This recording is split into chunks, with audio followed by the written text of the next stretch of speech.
Remember this four-letter word, and the musical universe will open up to you.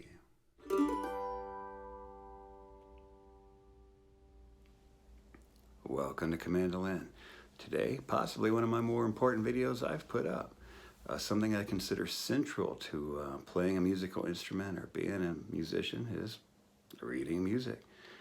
Everybody tries to find ways around it and hems and haws and I just want to do the tabs and I'm just going to play by ear, and people go so out of their way to avoid reading music. The secret is it's not very difficult, and if you do it, man, you just opens up everything.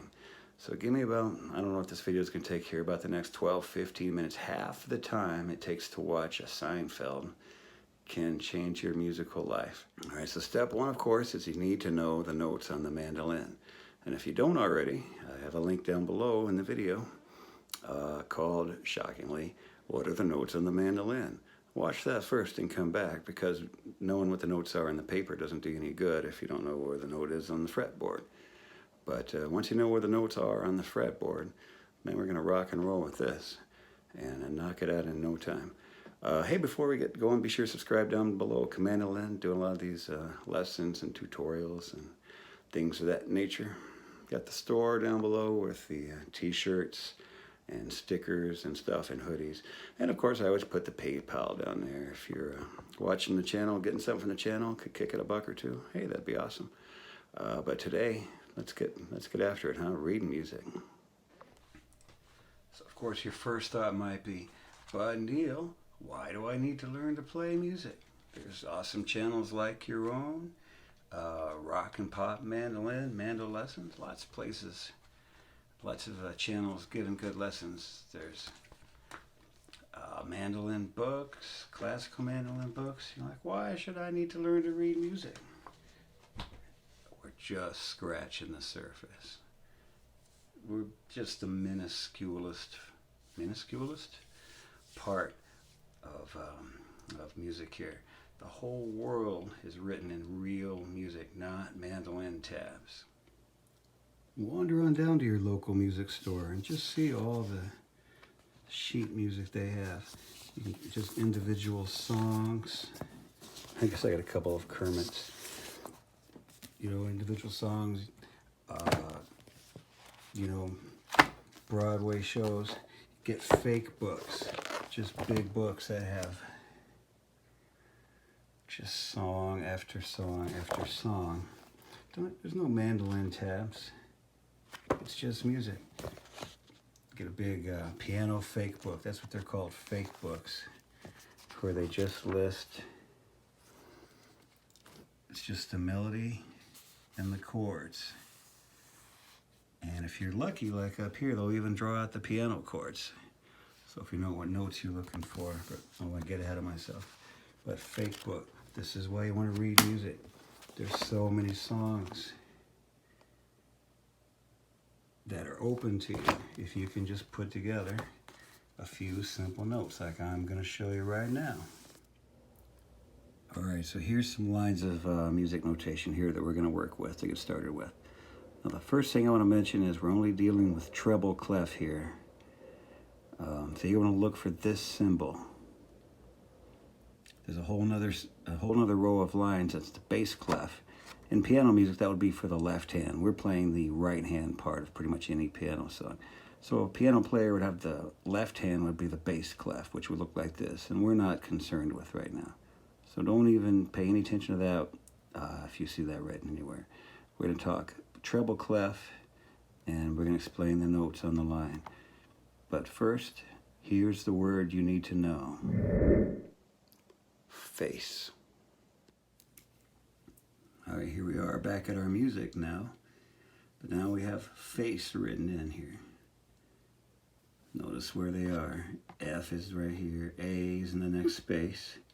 C is in this space. I shouldn't have it touching the line. That's not good. C is just the space, and E is the space. Each space is F, A, C, E.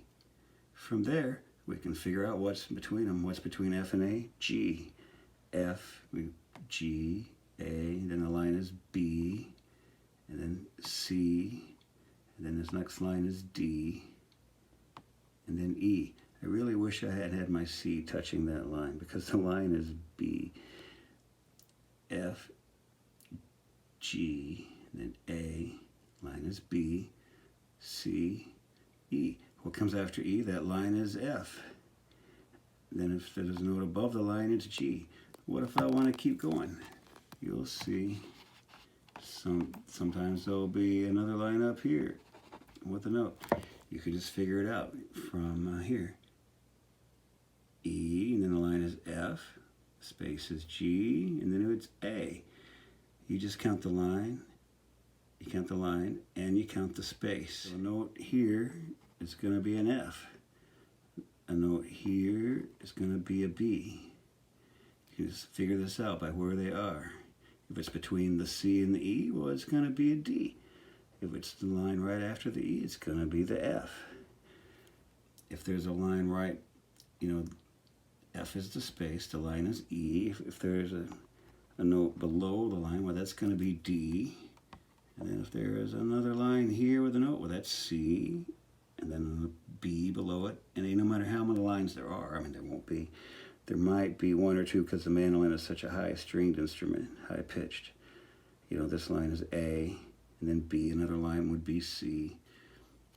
But you won't see that very often. Most of your notes are just right here, right in the staff.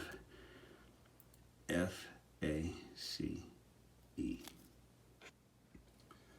All right, let's take a look at some music here. Let's forget my little hand drawings for a second. So here's some real notes, right? And we can just figure it out, just knowing that the space is F. Well, we know right above it's G, so that one's in the bag already. So F there, the line is E, so below it is D. So we have a D and a G. And then the line below that would be C, and the line right below there would be B. So we have B, D, and G. So right off the bat, we have a rainbow connection, and we have, and here's another thing, you're going to know the songs. And these are always written out, right with the words. And you're going to know the melody. So, it's just going to be, B, D, G, just right up the line with the song. And if we go play that on a mandolin, just those three notes, it's going to sound like the first three notes of a rainbow connection. Wait, how do I know which B, D, and G to play? It doesn't matter. Here's another set. Still the same melody. All right, back to the music. Now again, looking at some real music here. That bottom half, don't even worry about it. We've eliminated, before we even get going, half of this. So this is already half as easy as we think it is. You don't want the bass clef. We're just doing the treble clef. Now let's look over here. Right here, because sometimes you can have sharps or flats. And I won't get too deep into the theory, but when you have a sharp sign, when the note is half a step up, in between the F and the G, it'll be the F sharp. And if it's in the key of G, all the F's in the song are going to be sharp. And they don't want to have to write the silly little symbol next to every single F note. So they'll put it right here at the beginning. And if you see this here, you'll know that every F in the song is sharp without them having to write it there. And so that's a handy thing. And of course, this is just the one sharp. You won't have to know, like if you see 4 or 5 sharps here, you won't have to know 4 sharps that it's the key of E.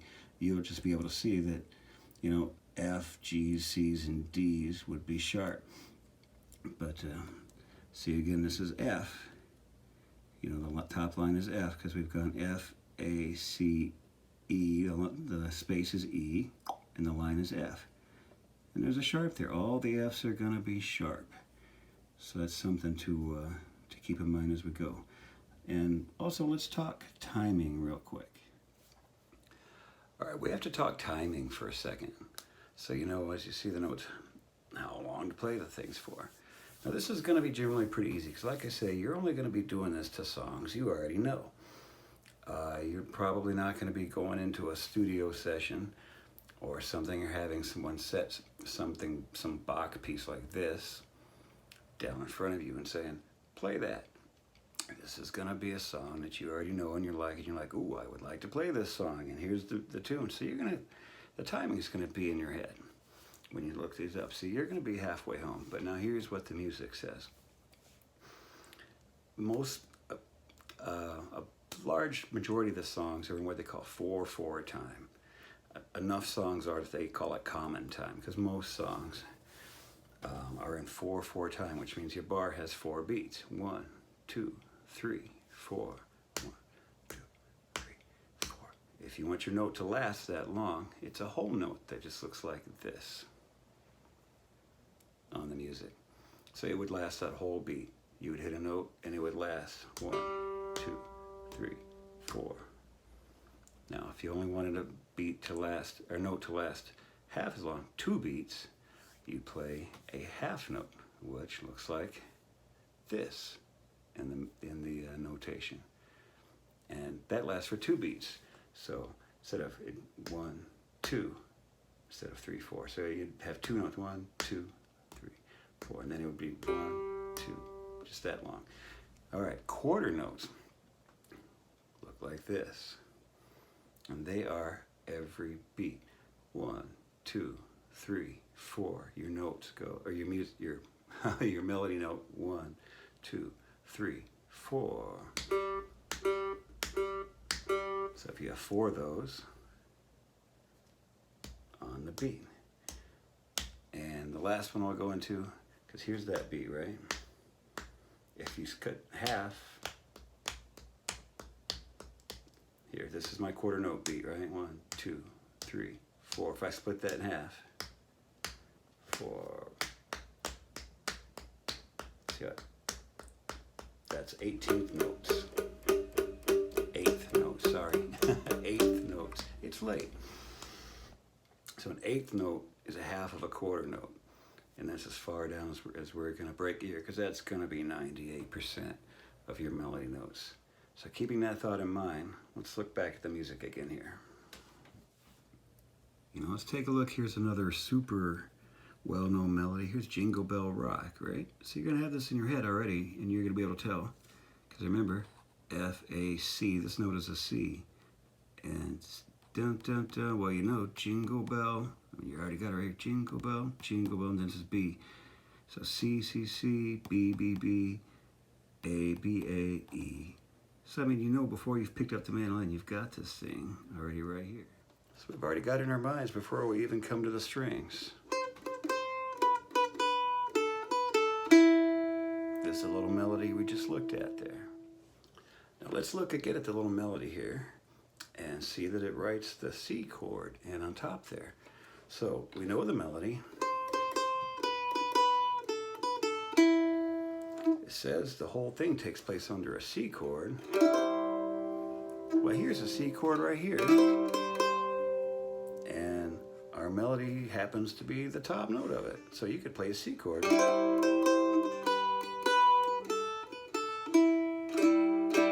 All fits into the C.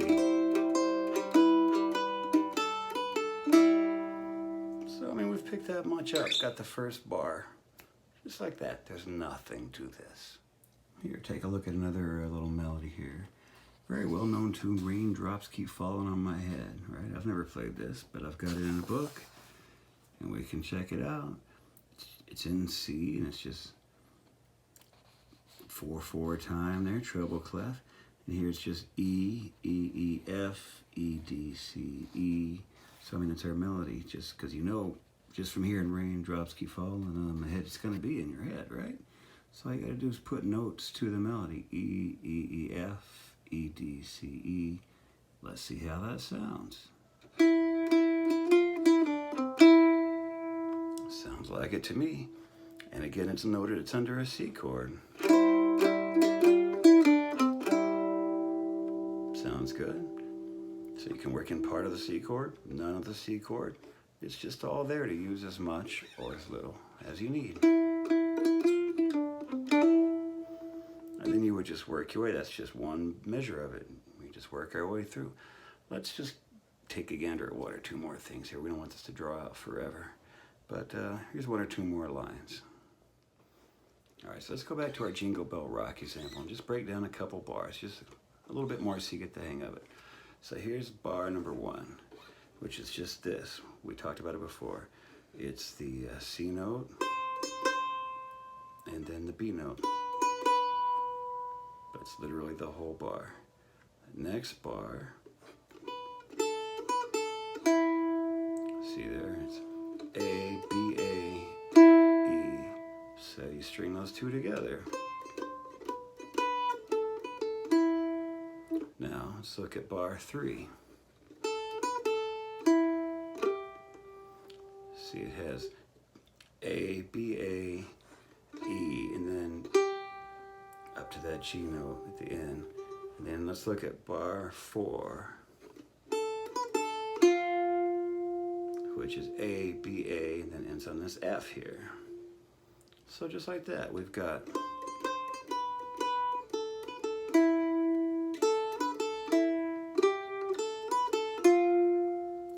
that much from the first 4 bars of the melody, just right off the top, just like that.